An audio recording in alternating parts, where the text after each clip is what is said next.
So this is Steve, and I'm here with Eric Doden, who is one of the top 3 Republican mayoral candidates, kind of doing a final interview before primary next Tuesday. Eric, we appreciate your time this morning. Well, thanks, Steve. I really appreciate your time. You've been really great to work with over these last few months, and I've enjoyed each of our conversations. As well as I have. We're just going to do a little bit of a chat here about some different topics before Tuesday. And I guess the first question that I have is, a lot of labels have been thrown out in this campaign. What do you see yourself as, and why do you see yourself that way? Well, probably for me, the first thing I see myself as is a man of faith. And then I also see myself as a man who's very fortunate to have a tremendous wife who would go through this process with me, and 4 wonderful children that I deeply enjoy and quite frankly have missed, and look forward to having some more time with them after May 3rd. So, those are the things that sort of in my mind define me as a person. And then what, sort of defines me in terms of my gifts or my skill set or my career is that I've had the privilege of being an executive in small business and mid-cap business, and I've had the privilege of working with some of the finest business minds in Northeast Indiana, and developing a real philosophy of leadership. And I really think that sort of defines me in terms of what do I bring from a competency point of view. When I look at people, and when we look at people to hire them into positions of leadership, we look at 3 things: character, chemistry, and competency. And character to us is, or to me is, do they have a positive can-do attitude? And then do they have integrity? That is, are they living what they say they believe? And then chemistry is how well do they get along with others, and how well do they work together as a team, because we know that more gets done with good teamwork than anything else. And then competency is, what are their skills and abilities, and then with that, can they perform? So can they use those skills and abilities to perform? And those are the 3 things that I really try to make sure that I'm bringing to the table every day of my life to the extent that I can. Mm-hmm. And you mentioned this process, this campaign process that's been going on. I don't remember exactly when you declared. Was it the end of last year? January 5th. January 5th, the first of this year. Mm-hmm. And you've covered a lot of territory in Fort Wayne, met a lot of people, I'm sure. Is there anything about that whole process that surprised you? Well, not surprised me so much as it was rewarding. I mean, really, I began the decision-making process of June of last year, and spent about 3 to 4 months meeting with as many people as I could around Fort Wayne. And I asked them 3 questions. What do you like about Fort Wayne? What would you improve? And what would you do if you were mayor for 4 years?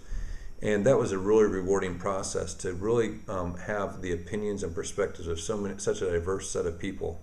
And it was those interviews that I did and those questions that I asked and answer those questions that allow us to sit down and develop a city plan. And what I've really been grateful for is to meet so many great people who love this city, who have a passion for this city. And I think, with the right leadership, we can really do amazing things over the next few years in this city. What do you see as the top issue facing voters right now? Well, I think the top issue is our decline in jobs and decline in wages. And what we've seen is also then a decline in our tax base. And the reason I stayed in this race, Steve, is because I could not see a plan for growth out of any of the other candidates. And I interviewed them extensively. I talked to them several times. I do believe that we need to be fiscally conservative. In my world, if you're not, you're out of business. So that's just a given to me, that you're going to look for efficient and effective ways to cut expenses. I do believe that we have to have well-managed debt, and we've been poring over our debt, and we've looked at it very carefully. We have a good bond rating, which means that we're considered to be a good credit risk. We're A2 bond rating by Moody's. I've talked with buyers and sellers of bonds that I'm familiar with, and they like our bonds because they buy and sell municipal bonds, and they think that we are very good credit risk. And we also have a very reasonable debt per capita at $1,700 relative to other cities who are sometimes between $3,000 and $5,000 debt per capita. But we still have to focus and make sure that we have well-managed debt. But what I could not see was the plan for growth. And when your tax base is declining, that means your revenues as a city is declining. And if you're not going to attract and retain talent and businesses, you cannot cut your way to success. We know that from my industry experience. We've always said that, even within our organizations. We can't cut our way to success. You can cut your way to break even. But to be successful, you must have a plan for growth. And what you'll see in my plan on ericdoden.com is a plan for growth. And that's where I think we need to focus and make sure that we solve this problem of declining wages and declining job opportunities. Quite honestly, Steve, I'm more concerned about you and us as citizens and taxpayers having the ability and having the job opportunities and the wages to pay off our own personal debt. That's a bigger issue as far as I'm concerned. And just, while still making sure that we have well-managed debt and well-managed expenses within our city government. Mm-hmm. You mentioned about attracting people and kind of retaining people, young people and just people in general here in Fort Wayne. What to you makes Fort Wayne the best place to live, work, to reside? Well, for me personally, I think it's because it's such a great place to raise a family. I have 4 children, like I said, and we love the zoo. We love the fact that we can go to sporting events, whether it's the Comets or baseball or even the Mad Ants, and we like to attend each of those during the course of the year. We like the fact that you don't get stuck in traffic for longer than 15 minutes. We like the school systems and the education here, and we like the values. I mean, Fort Wayne has Midwestern conservative traditional values that I believe really are timeless principles and values that we all benefit by living by them. And so we really appreciate that. I think there are some things, though, that we need to improve.